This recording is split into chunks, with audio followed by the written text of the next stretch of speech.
30th, 1933, Hitler on his way to power. A few hundred men were ordered to shout, "Heil mein Führer." Could this have been just another change of government? The pictures convey an atmosphere of normality. A conservative cabinet with a new chancellor. The gentleman was chosen by us, but we will rule, says von Papen, the vice-chancellor. We being the old elites. But Hitler was in no doubt about it. Once he gained power, he would never let go. Was no one listening? It appeared to be a straightforward change of government, but it wasn't. Germany under the swastika. Germany on the march, straight into dictatorship.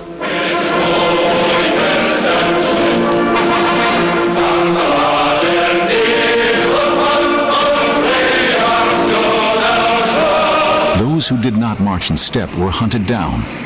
The reign of terror was established overnight. This footage was filmed secretly.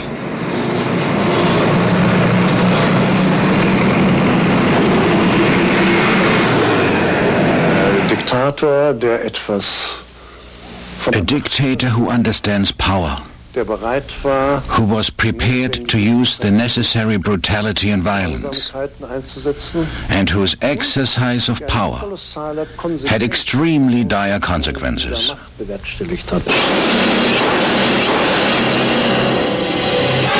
10 days after insinuating himself into power, Hitler appeared publicly for the first time as Reichskanzler at a rally in the Berlin Sports Palace. There was a huge turnout. Only dictatorship can achieve this, as Hitler would remark again and again. People stayed away from the Democrats. His slogans were still the same, only now they had added weight. He wanted to tidy things up. Few Germans cared precisely how. Finally, a man for sweeping changes. Der Kampf gegen den Marxismus wurde damals zum ersten Mal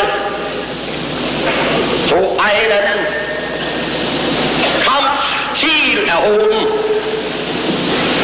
Damals gelobte ich mir zum ersten Mal als unbekannter Einzelner diesen Krieg zu beginnen und mich zu ruhen, bis endlich diese Erscheinung aus dem deutschen Leben beseitigt sein würde. This was the art of saying something and not saying it. He didn't shout. He roared into the microphones in the newsreels they showed at the time. I'd say his views were pretty clear. Wir wollen arbeiten, aber das Volk selbst, es muss mithelfen. Es soll nie glauben, dass ihm plötzlich Freiheit, Glück und Leben vom Himmel geschenkt wird. He wrote in Mein Kampf, "The people are so stupid. You just feed them the same slogans every day and they'll obey." Wir wollen nicht lieben, wollen nicht schwindeln.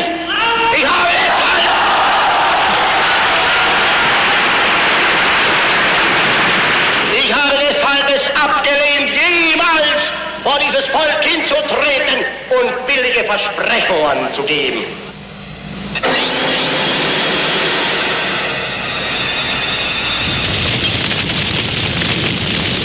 The Reichstag was burning, hot enough to drive out the communists.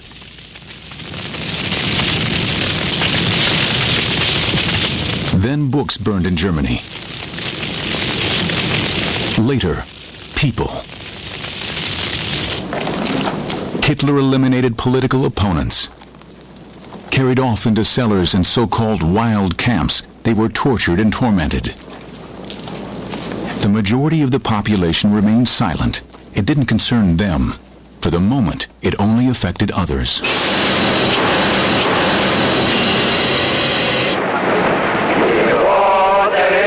Germany was being knocked into shape, blow by blow, systematically. There was a new order for everything. Hitler called it Gleichschaltung, marching in step.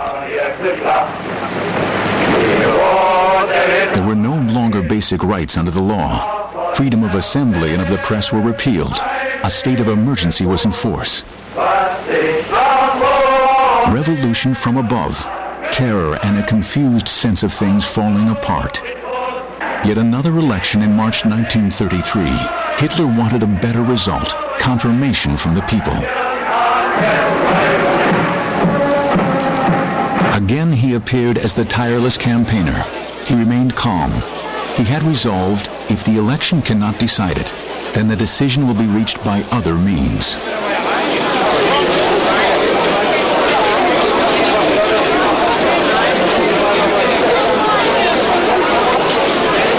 These were the last democratic elections in Germany, but hardly free and equal. The aging president had made Hitler socially acceptable. Did he have any idea whom he had appointed? Diese Wahl wird für Deutschland und auch für die Welt von entscheidender Bedeutung sein. Von Papen was right about that.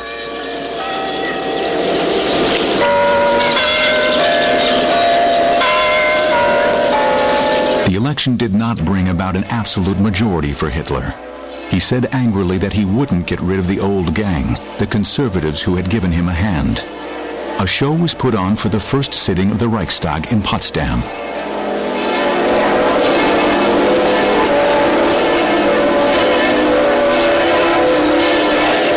Hitler in a frock coat. A petty bourgeois who conjured up a Prussian tradition, all a masquerade. He didn't care much for Prussians. That the aged field marshal still marched with the leaders added an impressive touch of sentimentality.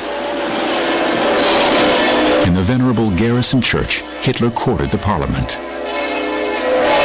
Die Regierung der nationalen Erhebung ist entschlossen, ihre von dem deutschen Volk übernommene Aufgabe zu erfüllen. Sie tritt daher heute hin vor den deutschen Reichstag mit dem heißen Wunsch, in ihm eine Stütze zu finden.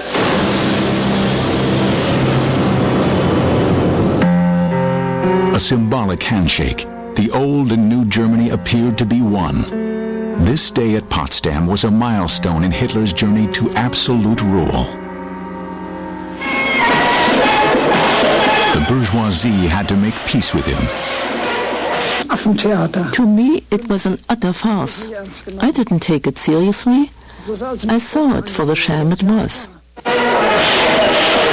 Could Hitler still have been stopped?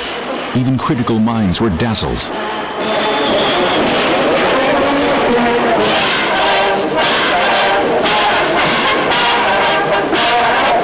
They forgot that violence had ruled since the day Hitler came into office. People thought things couldn't get any worse. He fooled everyone, and almost everyone fooled themselves about him. 2 days later, the worthy man showed his true face. Dressed in the brown shirt of the SA, Hitler marched into the Kroll Opera House for the first session of the Reichstag. No longer a parliament. From now on, it would meet here. Armed SA were there to intimidate the remaining Democrats. The Reichstag decided to dissolve itself. Only the Social Democratic Party voted against it. Now Hitler had all power in his hands. Democracy had been eliminated, and the dictatorship had been recognized, apparently legally.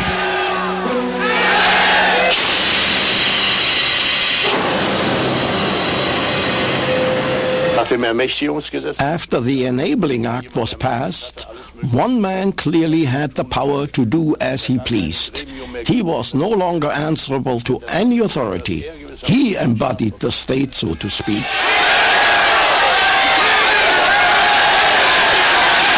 From now on, the constitution of this new state was his will. What this meant soon became clear.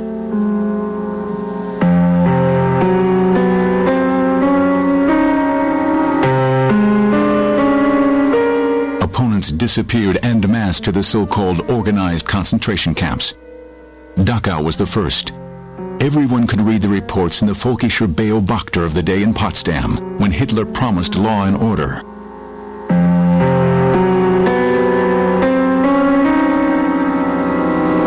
We wanted to go on leading our young lives without interference, but they said we'd sinned against the state. Not against National Socialism, but against the state, the Reich, the national uprising. All this was put into big words. This was the section on attempted high treason, total despotism. The way people were treated, whether they were tortured or not, could only happen in a dictatorship. Meine Herren, seit dem 30. Januar hat sich in Deutschland eine Umwälzung vollzogen, die in unserer Geschichte einst mit Recht als die nationale Revolution bezeichnet werden wird. Dass ein solcher geschichtlicher Vorgang wie jede Kampfhandlung hier und da auch von bedauerlichen Erscheinungen begleitet ist, liegt auf der Hand. The sneering words showed what was going on in Germany. Jews were no longer Germans. That's the way Hitler wanted it. It would end at Auschwitz.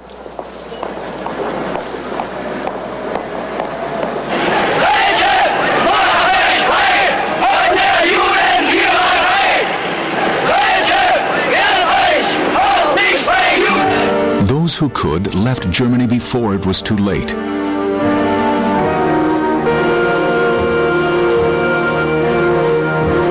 They included the intellectual elite of Germany: Thomas Mann, Kortner, Richard Tauber.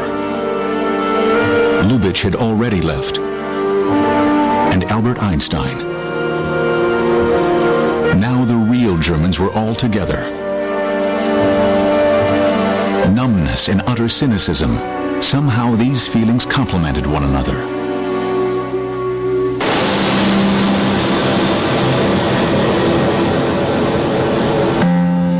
Anyone still capable of endangering Hitler's claim to power was eliminated.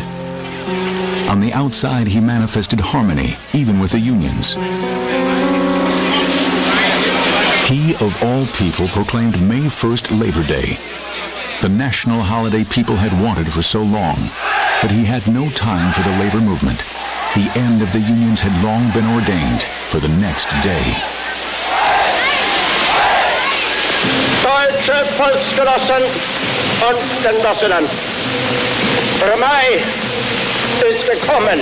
Armed SA commandos stormed union buildings and arrested officials. Members and assets were absorbed into the German labor front with no resistance and no general strike. Am 30. Januar sind in Deutschland die Würfel gefallen. Und ich glaube nicht, dass die Gegner, die damals noch gelacht haben, heute auch noch lachen. Many Germans were satisfied. The end of the political parties did not worry them, and the National Socialists became the state party. Many people had been waiting for Hitler to come along. He fulfilled their desire for a strong man, someone at last who took drastic action, who cleaned up the quarreling among the parties. Someone who provided peace and order, someone who assumed responsibility.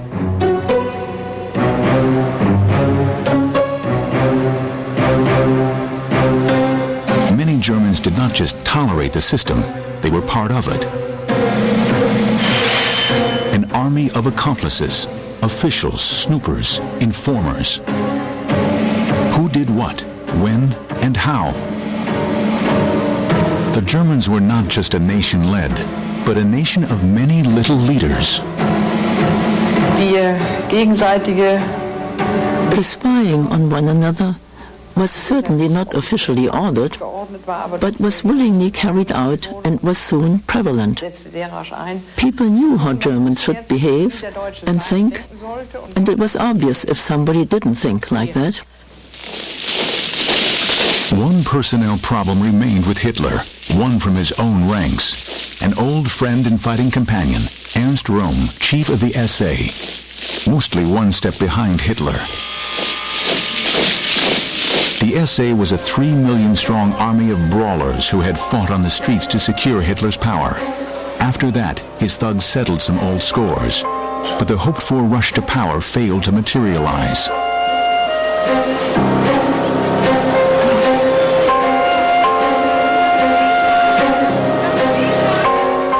acts as if he were still one of them. Die große Zeit ist jetzt angebrochen, auf die wir 14 Jahre lang gehofft hatten. Deutschland ist nun erwacht. Da möchte ich euch jetzt danken, dass ihr nicht wankend geworden seid, dass ihr mich in der Zeit nicht verlassen habt. Denn nur euch allein ist ja das alles zuzuschreiben.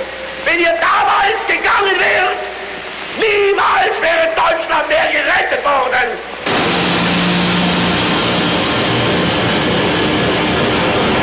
Und ihr müsst heute nun aber auch die unerschütterliche Kampftruppe sein der nationalen Revolution. Hitler's revolution didn't go far enough for Rome. Besides, he wanted more power.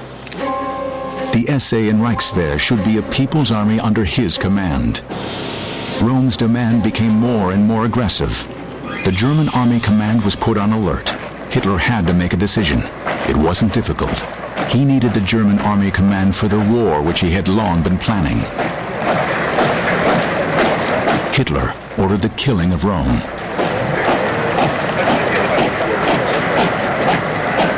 In dieser Stunde war ich verantwortlich für das Schicksal der deutschen Nation und damit des deutschen Volkes oberster Gerichtsherr.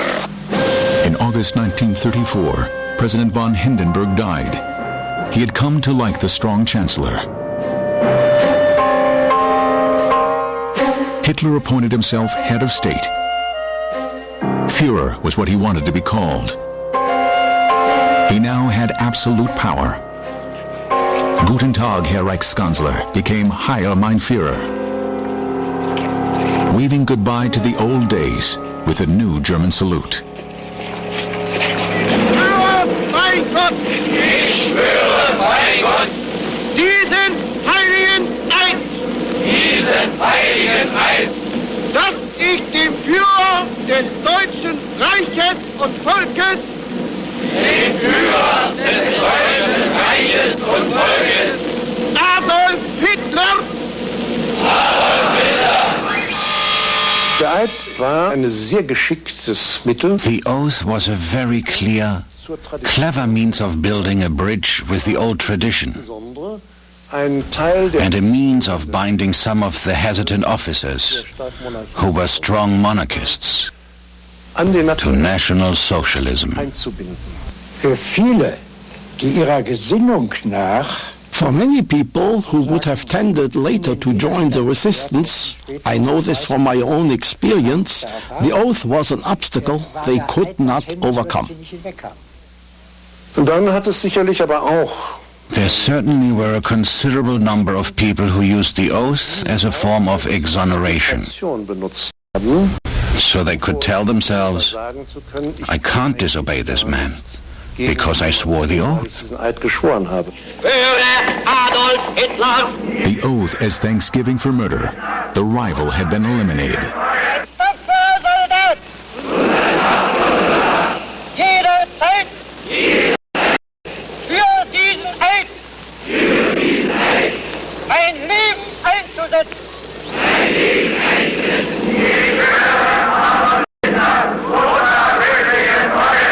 September 1934. Peace reigns across the land. Hitler arrives at Nuremberg for the week-long celebration of the Reich Party Conference. Hitler now had absolute rule over Germany. The hit propaganda film was Triumph of the Will, a presumptuous will. Dass ihr mich gefunden habt, einen unter so vielen Millionen, das ist das Wunder. Und dass ich euch gefunden habe, das ist Deutschlands Glück.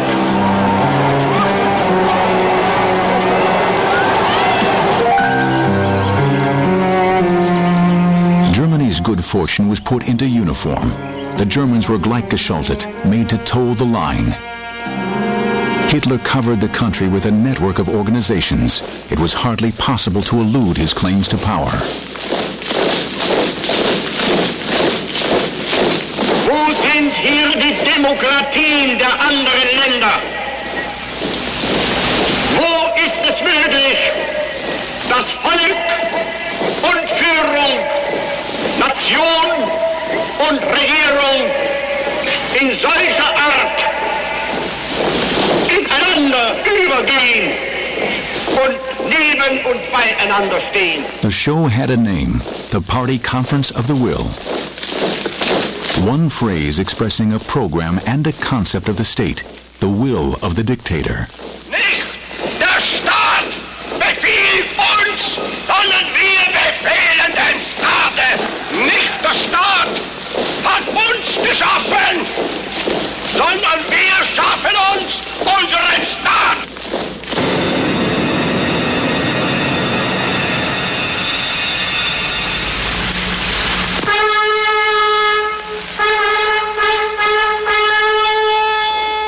The integration of the Germans into Nazi organizations was the cement holding Hitler's dictatorship together.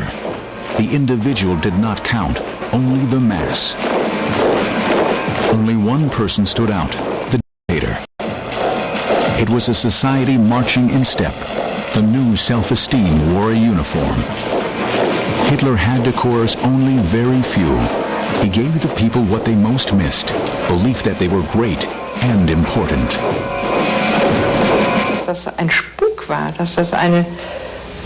People knew it was horrific and had a very sinister side to it. Of course they knew that, and it was obvious, but that was suppressed. It couldn't be mentioned. And if anyone had pointed out the dark side, they would have risked their life. The Gestapo wasn't just a friendly lot who said, "Come and have a little chat with us." You stayed there a long time. From the very beginning, people began to realize the first concentration camps had opened. It was no joke. The state was everywhere. One place the state didn't reach, into the little corners of private happiness. But pictures like these weren't shown in the newsreels. Apart from this, the state had the Germans firmly in its grasp.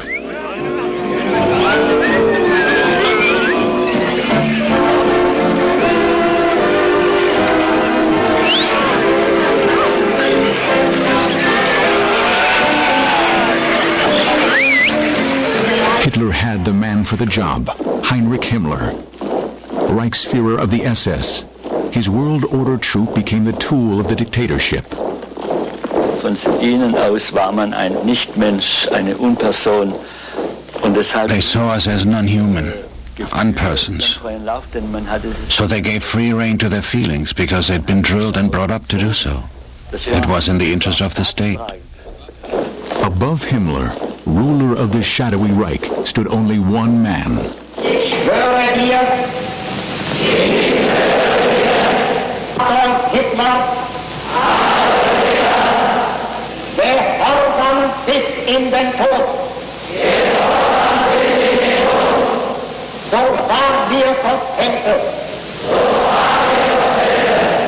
With God on their lips and blood on their hands, the law was broken in Germany.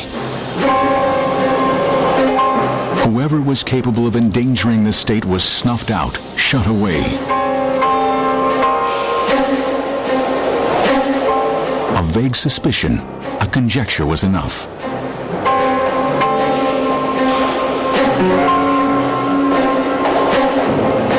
The people were deprived of their rights in the name of the state and saw no harm in it.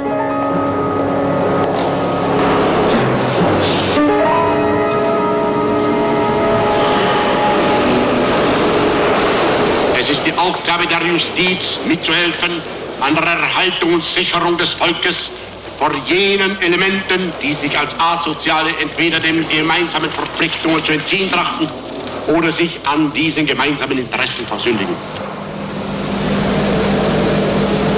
Der Nationalsozialismus ist Ausgangspunkt, Inhalt und Ziel des nationalsozialistischen Rechtsdenkens geworden. One couldn't protest. How could you in a dictatorship? Young people sometimes ask me why we didn't demonstrate. No one would have come out of a demonstration alive.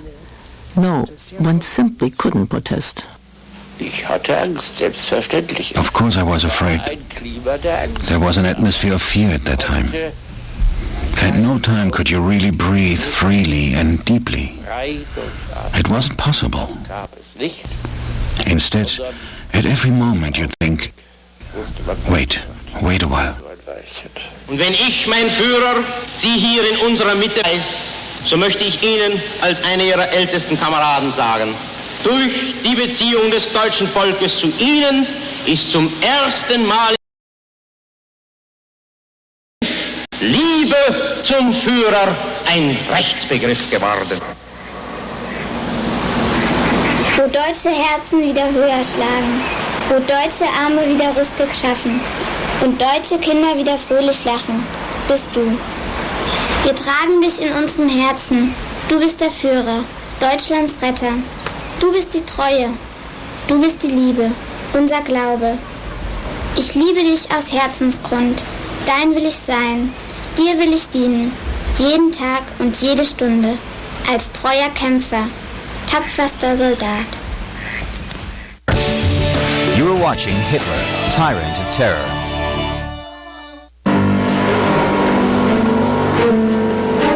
The cult of the Führer was for him not simply a necessary evil to hold on to power. He himself believed in the picture he had created. Germany was to become like him, his own work of art. That was his ideal, martial, always ready for battle.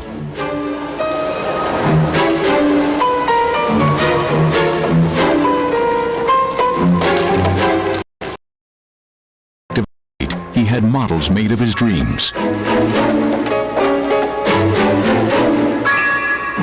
Above all, gigantic, colossal, the temples of great illusion. Even after 1,000 years, they were meant to continue to proclaim the greatness of his Reich. People were petrified in the monumental. Their lives were null. Only one person counted. Ein wahrer Ritter ohne Furcht und Tadel, so hat die Fahne der Kultur der Menschheit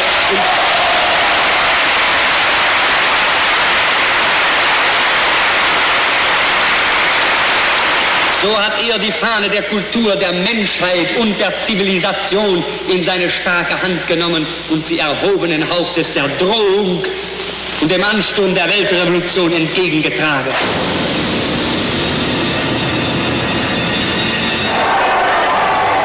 Hitler in Bayreuth, Richard Wagner, he believed, expressed his own worldview. The heroic struggle of divine titans against a world of enemies.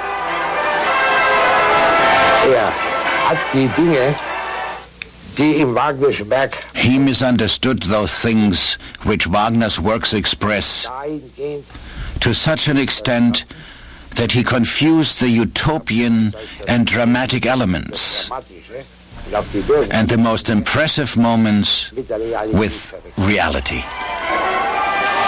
In his own Wagnerian opera, he was both director and star. For him, everything was a stage, from the Reich Chancellery to the Festival Theater.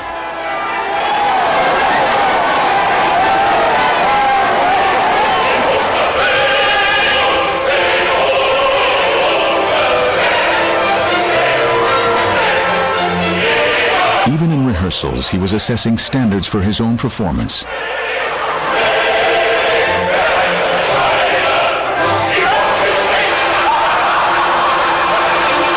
The Führer cult taken to excess. Twilight of the idols in all its splendor. Where madness rules, the absurd is not far away.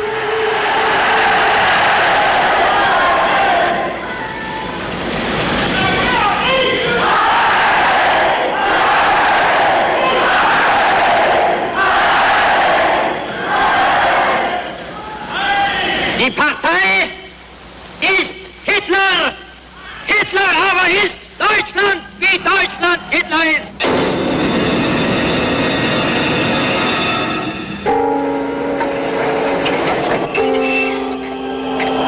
Hitler on the move. This is how he liked to rule, moving from one homage to the next. A vagabond, he made the lifestyle of his early years into a political principle. The Chancellor and Führer of the Germans shied away from regular work.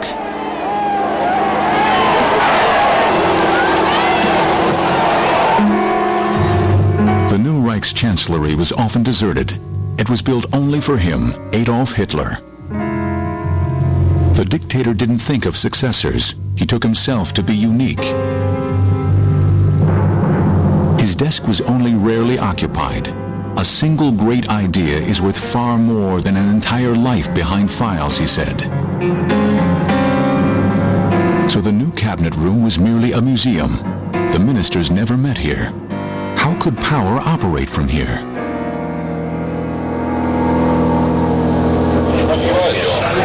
Was Hitler a weak dictator?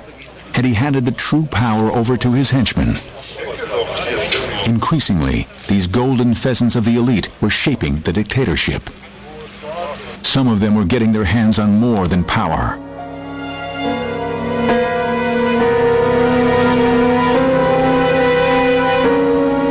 Hitler's rule also meant corruption, intrigue, the exercise of arbitrary power. But it didn't seem to tarnish his reputation. If only the Führer knew. That was a nonsensical popular myth to say if only the Führer knew. He knew a lot. He knew what his plans were. He knew he was heading for war. Above all, he knew that nothing happened without him. Hitler's power was based on subjugation, not on authority.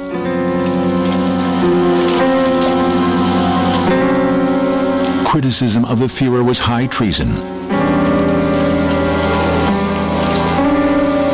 He also knew he had chieftains who hastened to do things the way they thought he would like them done. They courted his favor. Internal rivalry became the law of holding on to power.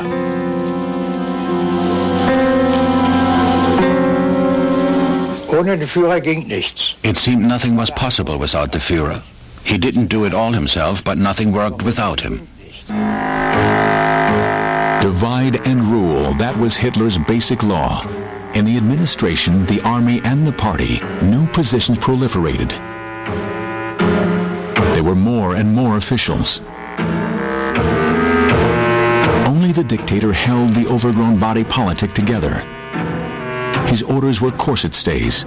That's how Hitler's rule worked.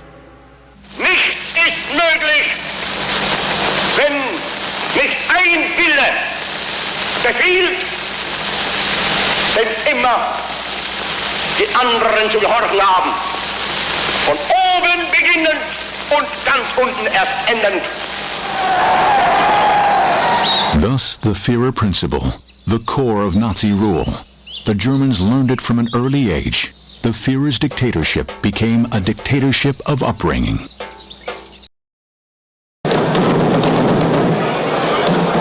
Whoever held youth held the future, believed Hitler. He pulled out all the stops. His goal was not evolution, but breeding. Wir müssen einen neuen Menschen erziehen, auf dass unser Volk nicht an den typischen Degenerationserscheinungen dieser neuen Zeit zugrunde geht. In unseren Augen da muss der deutsche Junge der Zukunft schlank und rank sein, flink wie Windhunde, zäh wie Leder und hart wie Kruppstahl.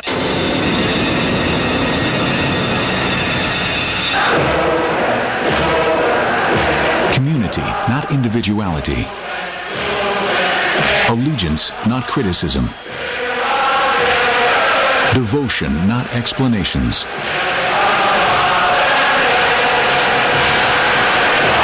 Imperious, heroic, ready for anything. That's how the young should be.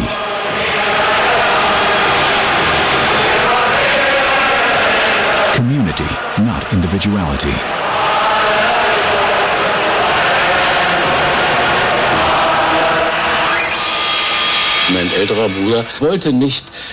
My older brother didn't want to join this mass organization, whereas I enjoyed being with others.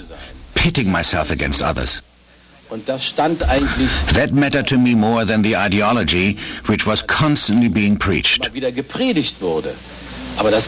the sense of community, which any of the band youth groups might have offered, that was one of the things I was looking for.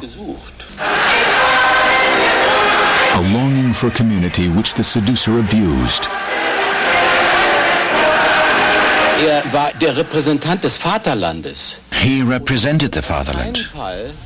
I defiantly didn't want to be seen as a person who refused his duty to the fatherland, a duty to which the fatherland was entitled. I knew no other fatherland than that represented by Hitler. And it only became clear later that this fatherland was led by a murderer of Jews.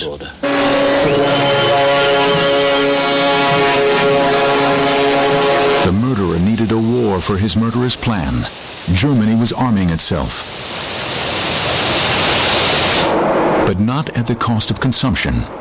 The dictator needed well-fed national comrades for his purpose.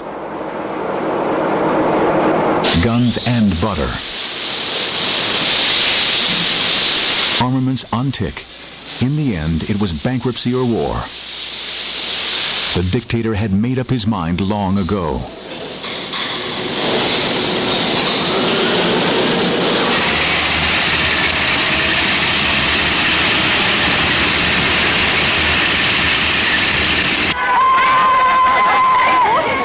The people had no idea. The dictatorship was built on the principle of the carrot and the stick.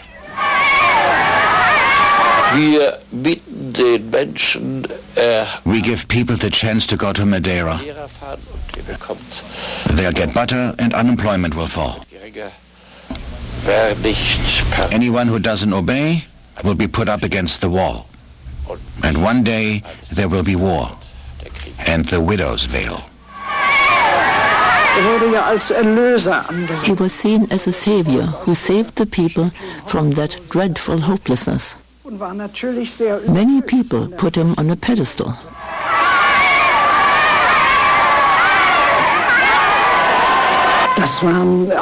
There was a religious feeling to it. You who know our misery, you who come to our aid. This cult worship is almost incomprehensible today. Were the Germans blind?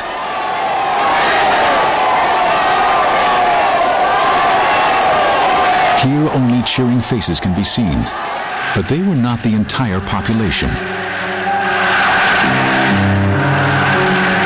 There were people who withdrew from this mass hysteria.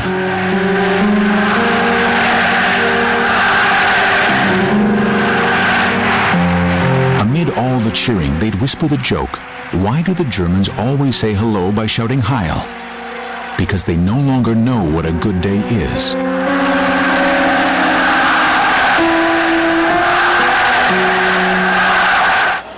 The dictator wanted to keep his people in a good mood.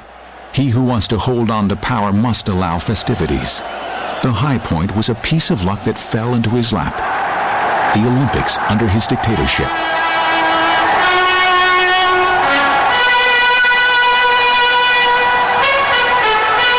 The decision for a Berlin Olympics had been made before he came to power. Still, he took them as his games.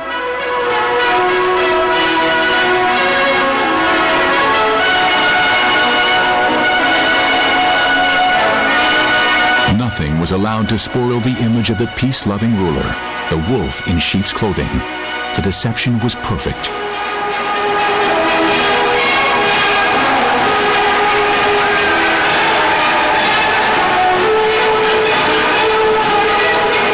The French team gave the Hitler salute as they marched in. Was that really necessary?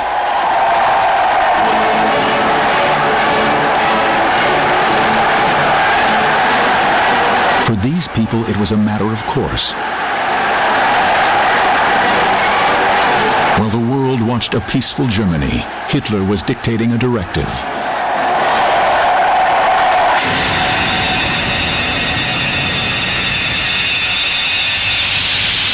festival of peoples, so it seemed.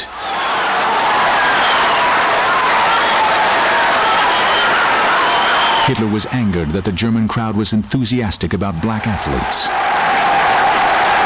Erster Johnson, zweiter Elbritten, dritter Förber. Amerikas Springer auf den ersten 3 Plätzen. When Germany lost a gold medal, it seemed certain to win. The dictator took it as a personal insult. Dollinger fliegt davon, vergrößert den Abstand. 6, 8, 10 Meter voraus. Der Sieg ist der deutschen Staffel nicht mehr zu nehmen. Der letzte Wechsel kommt. Wechsel, die Staffel. Deutschland verliert den Stab. Der Weg ist frei für Amerika.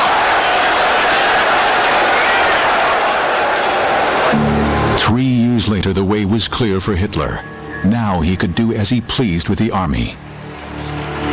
Wenn ich nicht der Herr nach dem Weggang des Generalfeldmarschalls von Blomberg entschloss, nunmehr meine Befehlsgewalt über die 3 Wehrmachtsteile direkt auszuüben, dann hoffe ich, dass wir dadurch zu jener Verstärkung unserer militärischen Machtmittel in kürzester Zeit kommen werden, die die allgemeinen Zeitumstände heute angezeigt sein lassen.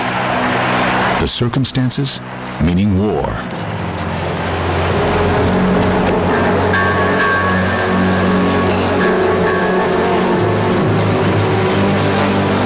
Hitler celebrated his 50th birthday with the greatest military parade Germany had ever seen.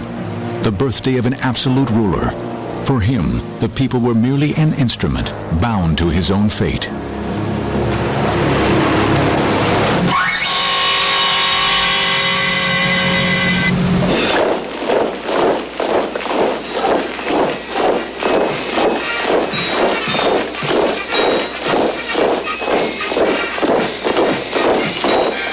These boots continued to echo around Germany.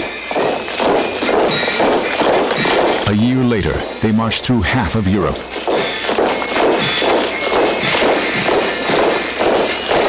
Poland, Denmark, Norway, Holland, Belgium, Luxembourg, France, and so on.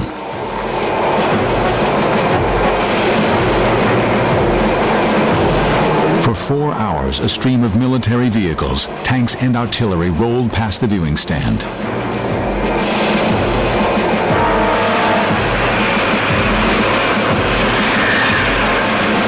Hitler's Reich was ready for the coming war. That was the message of this display. It was glossed over by a tradition that had already been abused.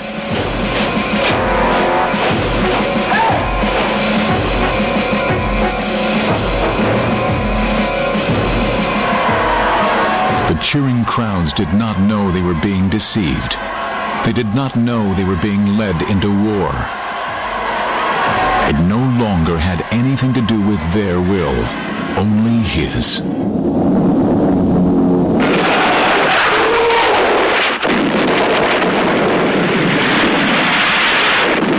Polen hat heute Nacht zum ersten Mal auf unserem eigenen Territorium auch mit bereits regulären Soldaten geschossen. Seit 5:45 Uhr wird jetzt zurückgeschossen.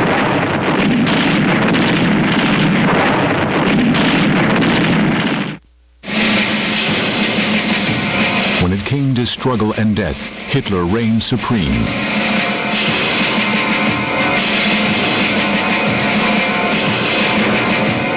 Ruler of the kingdom of death.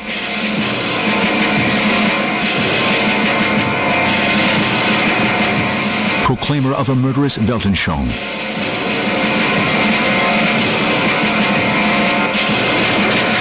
He had people killed simply because he declared them enemies of his folk. That is what set Hitler apart as a criminal. Ich glaube nicht, dass die Gegner, die damals noch gelacht haben, heute auch noch lachen.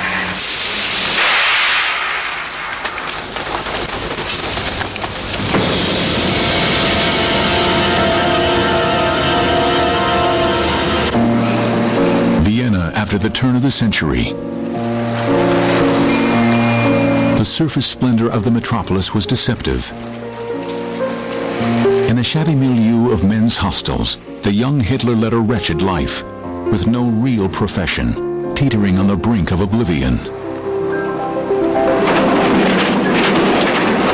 A complete contrast to the impact he would soon make. Society had cast him aside for the time being. The reject sought salvation in support from people he could take as models, like the renegade monk from Upper Austria, Georg Lanz von Liebenfels. From his monastery in Werfenstein, Lanz propounded an obscure Aryan ideal. Are you blonde? Then you are a creator and preserver of civilization. Lanz's Ostara publications identified the enemy of the race, the Jews. Evil fantasies, for Hitler the outsider, the first outlines of a barbarous worldview. August 2nd, 1914.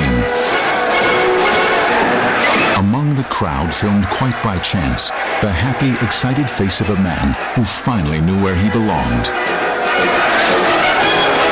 The First World War offered Hitler the opportunity to break free from the long string of personal defeats, destroyed hopes, and inner isolation.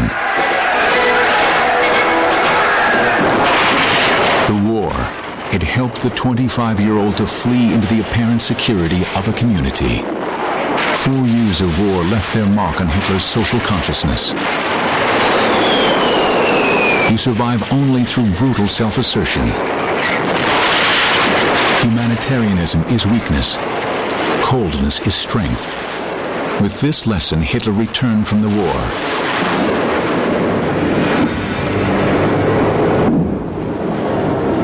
By the time the German Empire collapsed, the foundations for Hitler's criminality had been laid. But his career as a criminal began only with his entry into politics.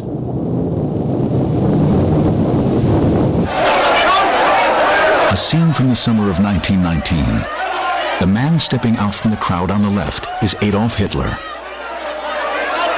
Deeply affected by Germany's defeat, he composed his first political pamphlet. There he says,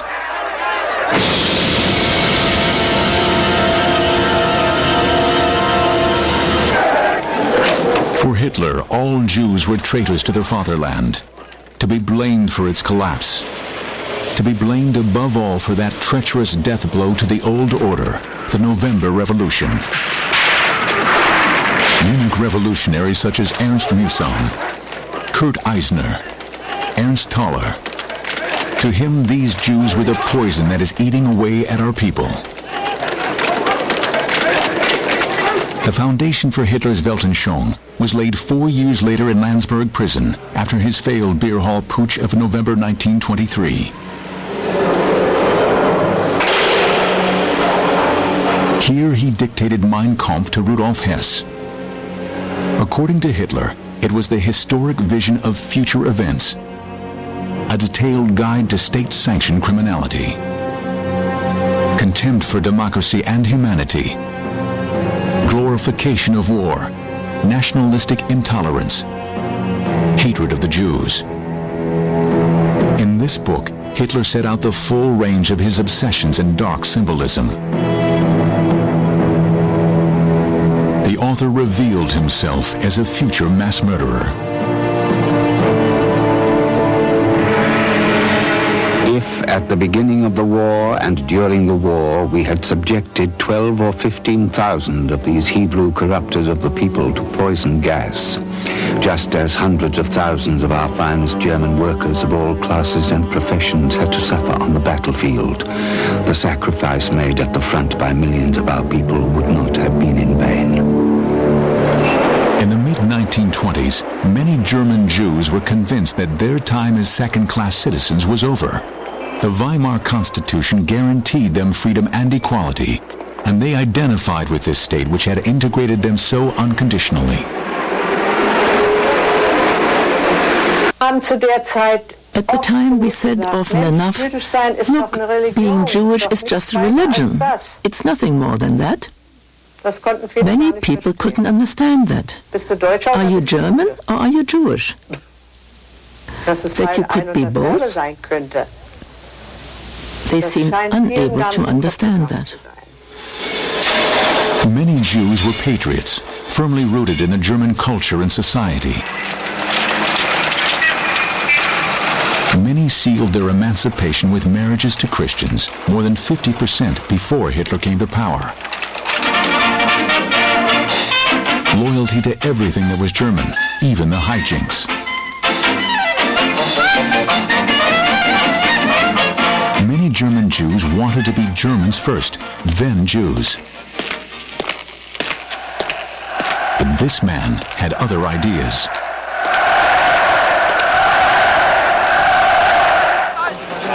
With Hitler's rise to power in 1933, German Jews became fair game for the Nazis. Sie sollen sich hüten.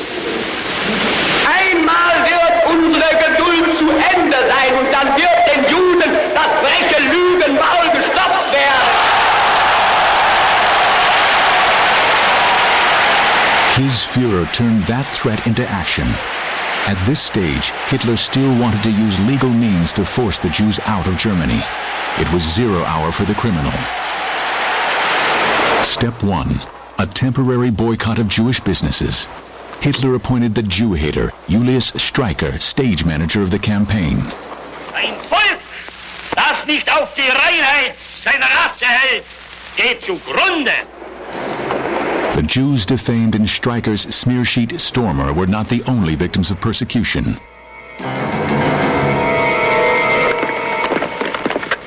Hitler hated on principle anyone who thought differently from him.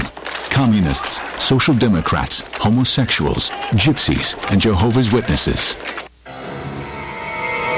For the dictator's opponents, the first place of torture was established at the end of March, the Dachau concentration camp.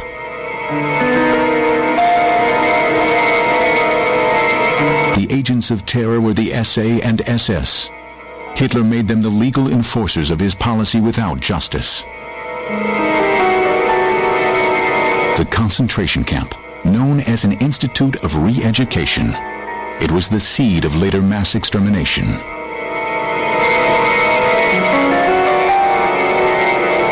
Das perfide, das mir persönlich widerfahren ist. The perfidy I personally suffered, for me as a young man, was that in their eyes I was not a human being. Every time you looked at them in a way they didn't like, or when they thought you were moving too slowly, they jumped on you and beat you up. If they needed to increase the number of reports they had to make, they simply reported you.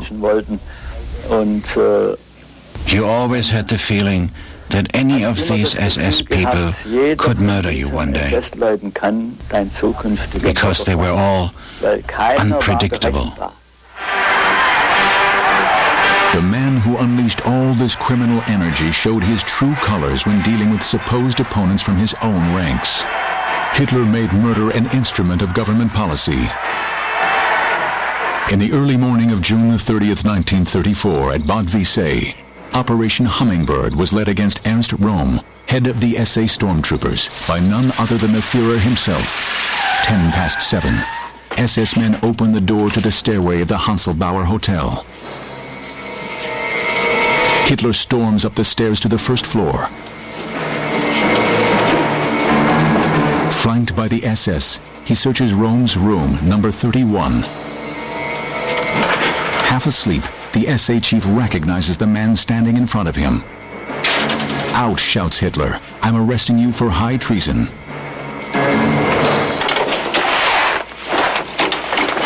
"200 out-of-favor victims, not only SA leaders, suffered the same fate as Röhm.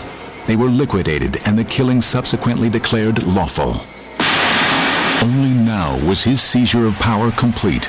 Only now did he have untrammeled power over life and death. All the authority of the state was vested in him. Und es soll jeder für alle Zukunft wissen, dass wenn die Hand zum Schlag, den ins Stade hebt, der sichere Tod sein Los ist. And who was the state? He was. The next phase of state violence was directed once more against the Jews. The terror intensified year by year with each new decree. The law on the protection of German blood and German honor, the Reich Civil Code, the prohibition on Jews practicing as doctors, artists, journalists, and professors, all drastically restricted the lives of the German Jews.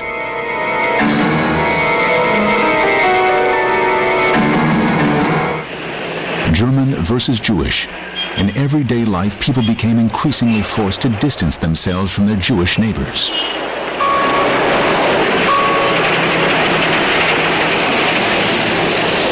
Hitler's goal, a Jew-free Reich. The trains were full of Jews fleeing from Nazi Germany.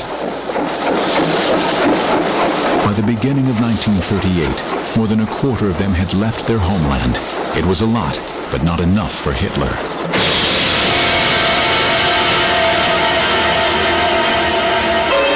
Hitler directed the persecution from his Berchtesgaden idol.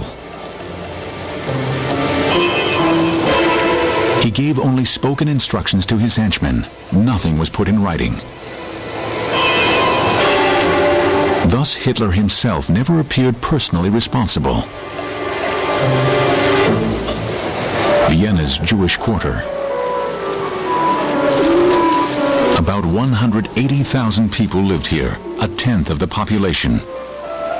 Fear spread in mid-March 1938. The nightmare of the Anschluss. Hitler's dream.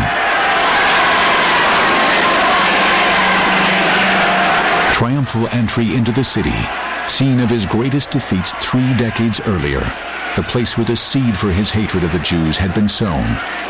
Hitler brought with him his enforcer, Heinrich Himmler, Reichsführer of the SS. He immediately had 67,000 enemies of the Reich placed under detention. After the annexation of Austria, there were suddenly as many Jews living in Greater Germany as there had been in Germany alone in 1933, 600,000 in all. Now hysteria was whipped up, the aim to throw the Jews out. With approval from the highest quarters, the mob rampaged through the streets of Vienna. All Jews were to be forced to leave Greater Germany. Many were willing to go, but where?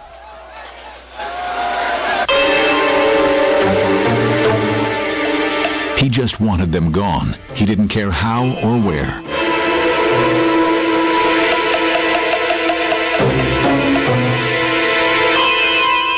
In October 1938, deportations began. With Hitler's approval, the Foreign Ministry ordered the expulsion of 17,000 Polish Jews living in Germany. Among them, the Greenspan family. Their youngest son, Herschel, had just started studying in Paris when he heard of the fate of his relatives.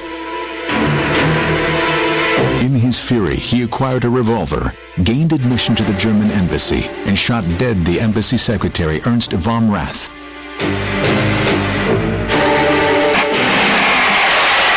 Greenspan's act of revenge prompted Goebbels, with Hitler's approval, to an unparalleled campaign of violence against the Jews. On the night of November 9th, 200 synagogues in Germany went up in flames, and thousands of Jewish shops were plundered. The broken windows everywhere gave the pogrom the cynical name Kristallnacht. The Aryan public stayed out of it by and large. Hitler didn't like pogroms running wild. He wanted to torment the Jews systematically, under state control.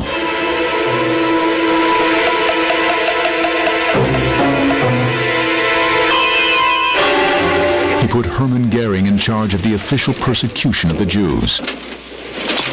The future Reichsmarshal knew what his Führer expected of him: the complete, systematic, and ruthless expulsion of all Jews from the German Reich. The strategist of violence was Reinhard Heydrich. He turned Hitler's dark declarations of intent into practical plans. The form of the final solution to the Jewish problem began to emerge at the end of November 1938. At this stage of development, we are faced with the harsh necessity of exterminating the Jewish underworld, just as we exterminate criminals in our state of law and order with fire and sword. The result would be the actual and final end of the Jews in Germany, their total annihilation.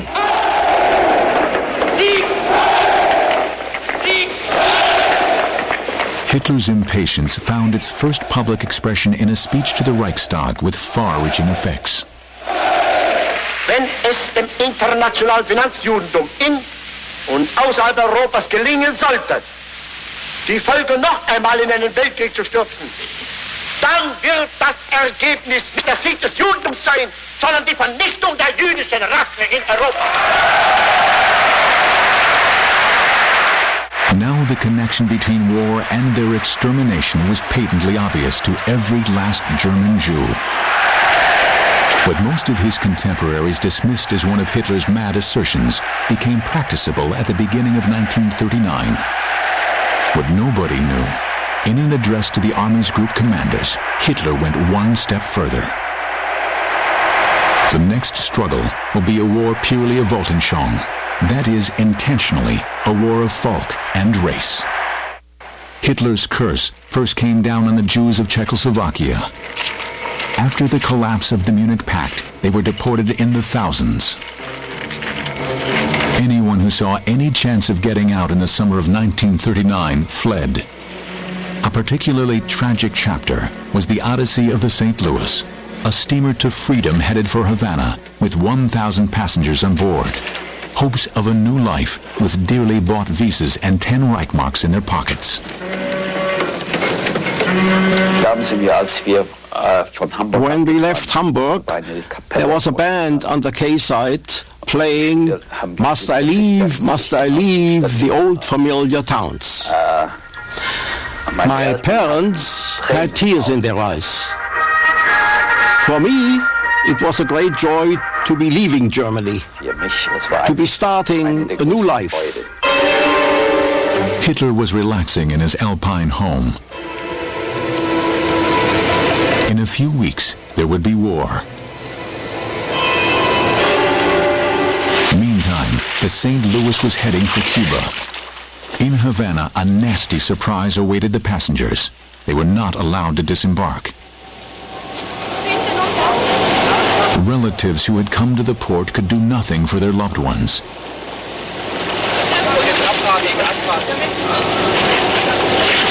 Nobody wanted them. The steamer had to return to Europe. I was standing on deck when suddenly a man with blood flowing from his veins jumped overboard. He was rescued by one of the sailors, though he didn't want to be, because he tried to tear out his own veins. He was taken to a hospital in Cuba, but his family was not allowed to visit him there.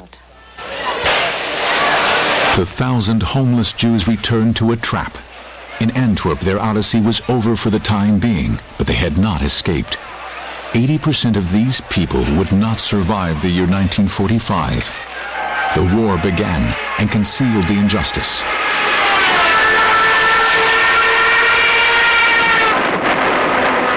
On September 1st, Hitler signed his only written authorization for state-sanctioned mass murder, not yet of the Jews, but of the so-called mentally ill.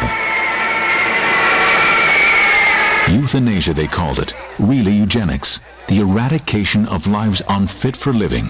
75,000 were killed. Propaganda films like The Legacy were commissioned by Hitler in person and had to be shown in all German cinemas. In Deutschland allein müssen über 700 Millionen Mark jährlich für solche Unglücklichen aufgebracht werden. Examples from the animal world were said to prove that the weaker had to be killed. Protests by the church put an end to this program of murder. Would Hitler have also reacted to resistance to the mass murder of Jews? With the beginning of the war, this new order was translated into action. Poland became the first scene of the crime. Exterminate, wipe out, annihilate. the individual counted for nothing. In March 1941, Hitler made his top officers his accomplices for the next crime in the Soviet Union. None of them spoke against it. We must distance ourselves from the attitude of soldierly comradeship. The communist was no comrade before and will be no comrade after. This will be a war of annihilation. He issued the so-called Commissar Order, the liquidation of all Soviet leadership, both military and civilian. So, not just the Jews. Hitler the war criminal and Hitler the mass murderer became one. Propaganda used film to try to win over the German people to Hitler's insane objectives.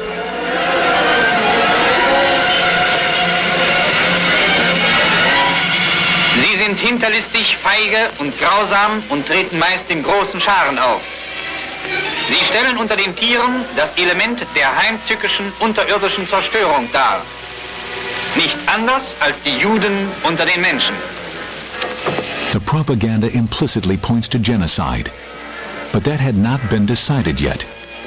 Hitler only dared do what seemed feasible at the time. The next stage was the creation of ghettos. Because it was impossible to expel all the Jews, they were penned up in their own districts. Warsaw, the Jewish quarter, had 40,000 inhabitants before the war. Hitler's helpers turned it into a ghetto of 500,000 people.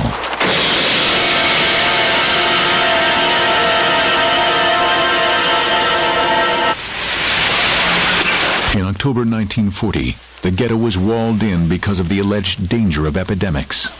Well, it was a terrible feeling. It was a feeling of being in a trap, of being caught in a trap. There was no way out. And we were completely helpless. Hans Frank, Hitler's governor in Poland, set the ration at 184 calories per person per day. You know, death from hunger is terrible. It takes a long time for somebody to die of starvation. A very long time. And it's a very painful death. The greatest human trap in history. Starvation and epidemics. More than 100,000 Jews had already died before the first train left for Auschwitz.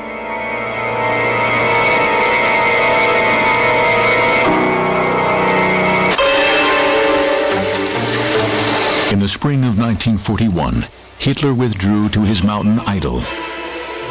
Here his decision took shape for a radical solution to the Jewish question. March 13, 1941. The first tangible indication of Hitler's new extremism was his guidelines for special areas for the future Russian campaign. On behalf of the Führer, only one force should have the say behind the lines: the SS. March 30th, 1941. Before high-ranking Wehrmacht officers, the commander-in-chief set out what his troops were to do in the occupied East. And shortly after, to Reichsleiter Alfred Rosenberg, who confided appalled to his diary, "There is something I do not want to write down today, but will never forget." Also in March, Governor General Hans Frank was summoned to Berlin by Hitler. Poland will be the first area to be free of Jews, the Führer told him. A little later, Adolf Eichmann noted, Party Comrade Heydrich has been appointed Polish Governor General by the Führer for the final evacuation of the German Jews. Final evacuation of the Jews, and at the same time creating a Jew-free Poland. Here was the first impulse to actually carrying out genocide. Exactly 2 months later, Reinhard Heydrich issued a decree which said, "In future, the emigration of Jews is to be prevented in view of the doubtlessly imminent final solution of the Jewish problem."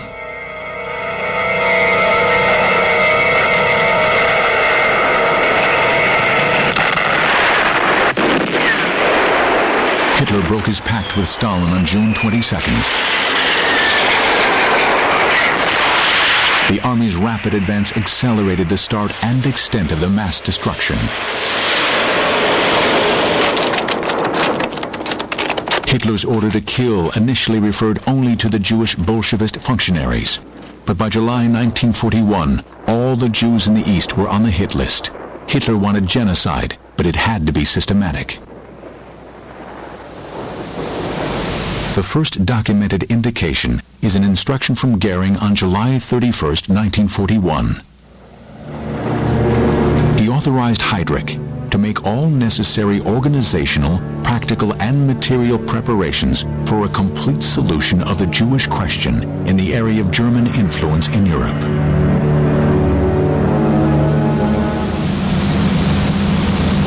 Goering would never have been able to issue this order without Hitler's approval. Once the dictator had made up his mind, he left it to his helpers and his helpers' helpers to take action. But he made very sure his name could not be connected with the decision to murder the Jews.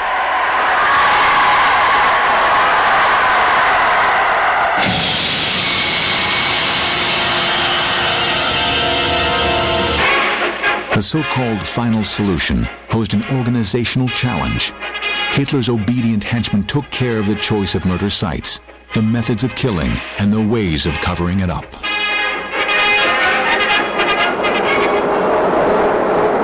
Riga on the Daugava, capital of Latvia. After the beginning of Operation Barbarossa, the ghettos in the occupied countries only served as holding areas on the way to death. Like here in the Rumbula forest near Riga, where the death squads went directly into action.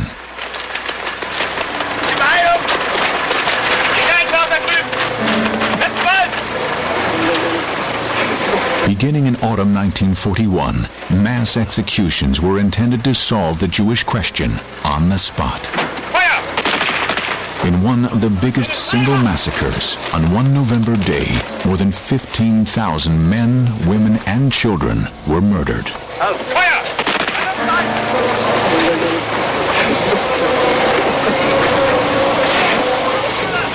At the end of 1941, the mass murder entered a new phase. Occupied Russia now became a destination for Jews deported from the German Reich. They were transported over long distances straight to the death squads in the Baltic. Here in an old Tsarist fortress, Fort 9 at Kaunas in Lithuania, on November 25, 1941, Special Commando No. 3 from Einsatz Group A murdered the first 2,934 German Jews deported from Frankfurt, Munich, and Berlin.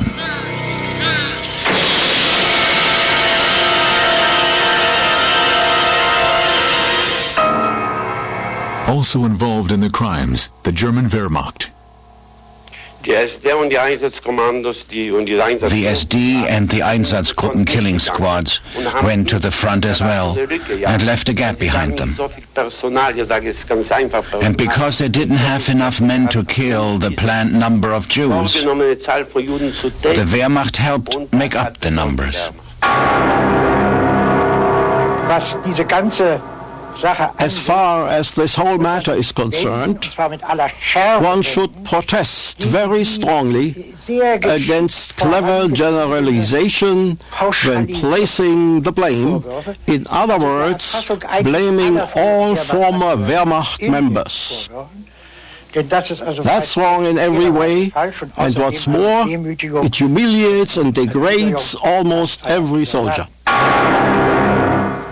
Das stimmt schon mit der ordentlichen Wehrmacht. That's right about the Wehrmacht. Those people were respectable. But what I experienced later in the war, that was a different matter. The state crimes carried out on Hitler's behalf were top secret, but they did not always stay so. Soldiers on leave from the front brought home rumors that had been quietly going the rounds.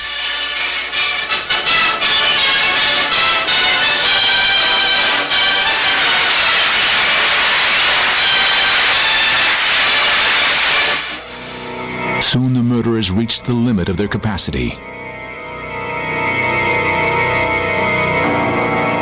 Zyklon B solved this problem. A disinfectant used as a murder weapon.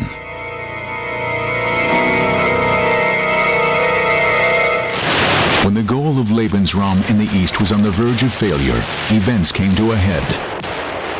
Millions of people who stood in the way of Hitler's insane idea, a new means of killing which promised the most thorough solution. The pressures of time to which Hitler subjected himself. In autumn 1941, the decision on the Holocaust was taken, the last dimension of mass murder. High-ranking officials met on January 20th, 1942, under the chairmanship of Heydrich, to organize the mechanics of implementing the final solution. The meeting took place here at Wannsee in Berlin. The infrastructure for assembly line of mass murder was in place in the spring of 1942. Belzec, Helmo, Sobibor, Treblinka, Majdanek, and Auschwitz were the first 6 extermination camps, abattoirs for people. Hitler realized his war of annihilation in the East could no longer be won. But the more frontline soldiers fell, the more he wanted to make the Jews pay. The bureaucrats of murder tried hard to carry out the wish of the Führer. To ensure the crime kept smoothly on course, they came up with a sophisticated system of deception.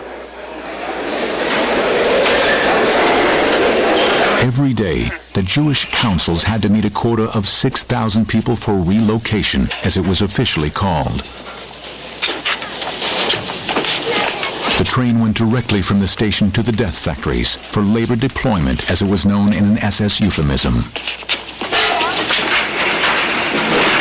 Mass murder by timetable. The state railway was an efficient assistant. January 30th, Berlin to Auschwitz. 1,000 passengers. February 6th, Bialystok to Auschwitz. 2,000 passengers.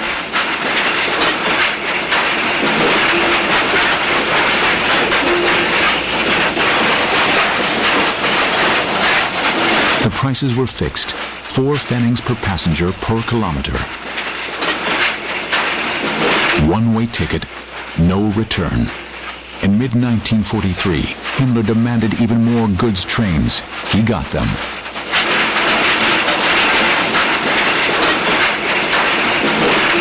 The terminal for the final solution. Its creator had never visited the place where his murderous plan was carried out. The gas chambers looked like shower rooms.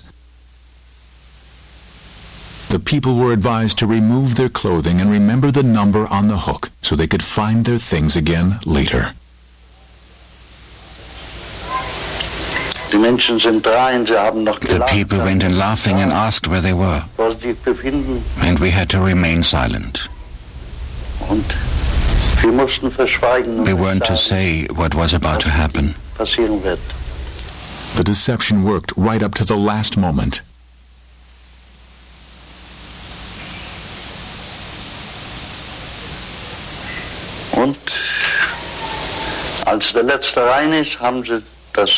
And when the last person went in, they shut the door from the outside. Then 2 SS men would quickly climb on chairs to throw Zyklon B through the window at the top.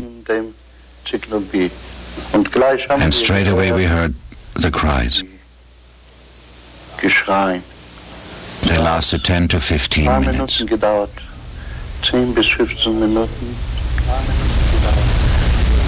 Nachher hat man von der anderen Seite, von dem Hof, aufgemacht. Then they opened the 2 doors on the other side, yelling at us, "Quick, drag them out."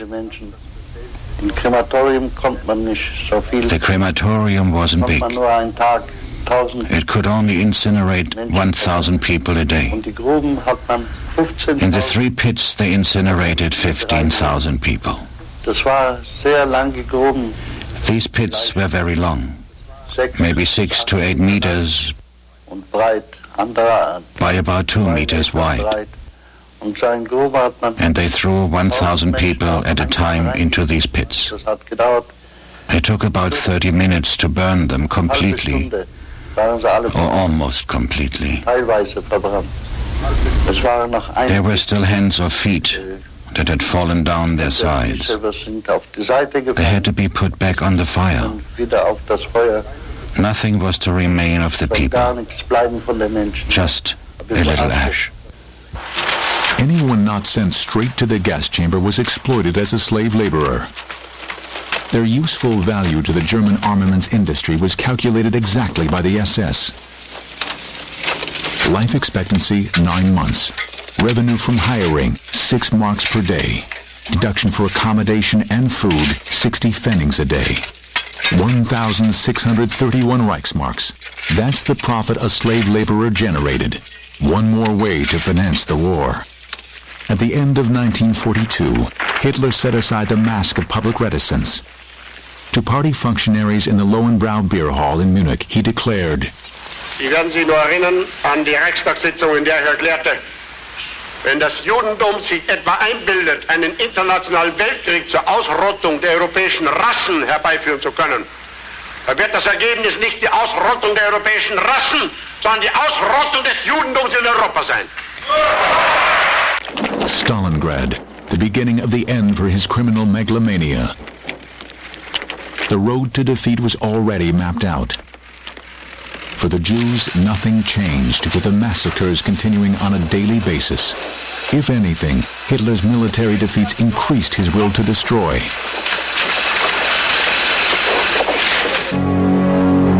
He continued with the war for one single reason above all, to cover up the genocide.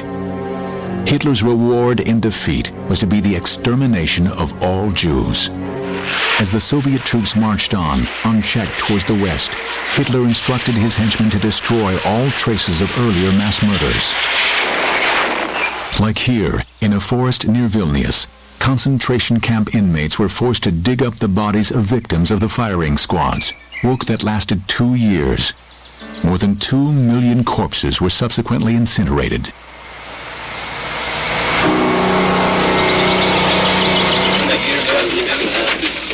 Those responsible were praised by SS Chief Himmler in a confidential speech for enduring the effects on their morale. Es gehört zu den Dingen, die man leicht ausspricht. Das jüdische Volk wird ausgerottet. Das sagten in jeder Parteigenosse. Und da steht in unserem Programm drin, Ausschaltung der Jugend, Ausrottung machen wir Kleinigkeiten. Von euch werden die meisten wissen, was es heißt, 500 Leichenmesser mit liegen. Wenn 500 da liegen oder wenn 1000 da liegen.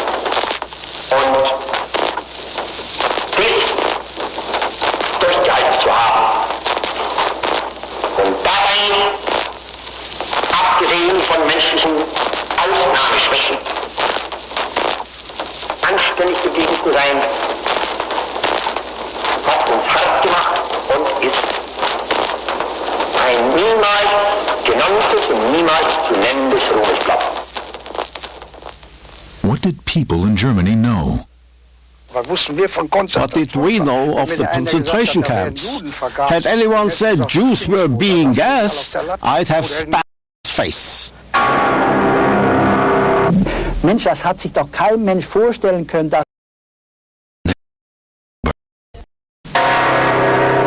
was aber dort vollzogen worden ist. But what was done there, all the crimes, die ganzen Verbrechen. We knew nothing about that. I wondered where the people wearing the Star of David were disappearing to. We thought they'd been expelled or had got away. We never thought they'd be killed. But many people knew enough to know full well that they didn't want to know any more. By the time the Soviet army moved into Hitler's capital, the murderous work was almost complete.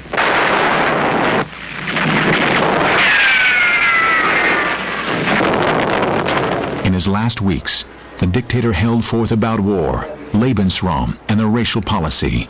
He saw these as his real achievements.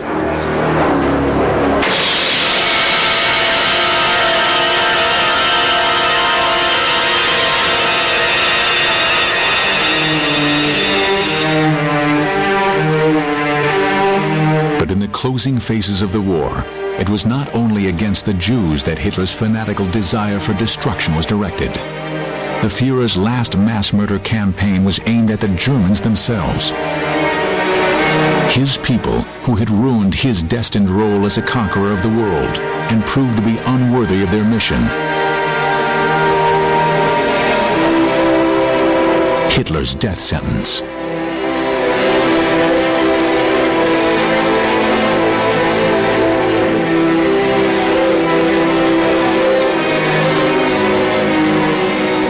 With the so-called Nero Order of March 19, 1945, Hitler tried to rob Germany and the Germans of every chance of survival. The destruction of the very groundwork of existence, Hitler's last order for annihilation. For 6 weeks, National Socialist fanatics competed with Allied air forces and artillery to smash the foundations of life in Germany. It was too short a time for the Germans themselves to be affected by the full force of the fate intended for them, but long enough to expose another side to Adolf Hitler, the criminal, a traitor to his own people.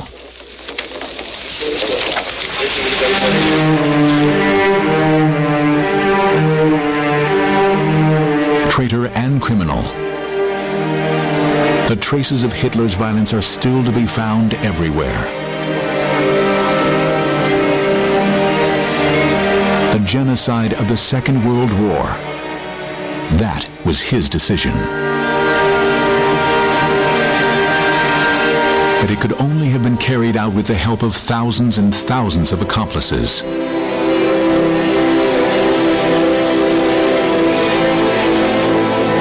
The 20th century fall of man. Since Hitler, we know what people are capable of doing to each other. The doctor predicted that Hitler could become, in his words, the craziest criminal the world has ever seen. Over the past few years, a former CIA psychiatrist worked up a similar psychological profile of Saddam Hussein, concluding that the former Iraqi leader was a megalomaniac and extremely dangerous, but definitely not insane. For the History Channel, I'm Josh Binswanger. Thanks for watching.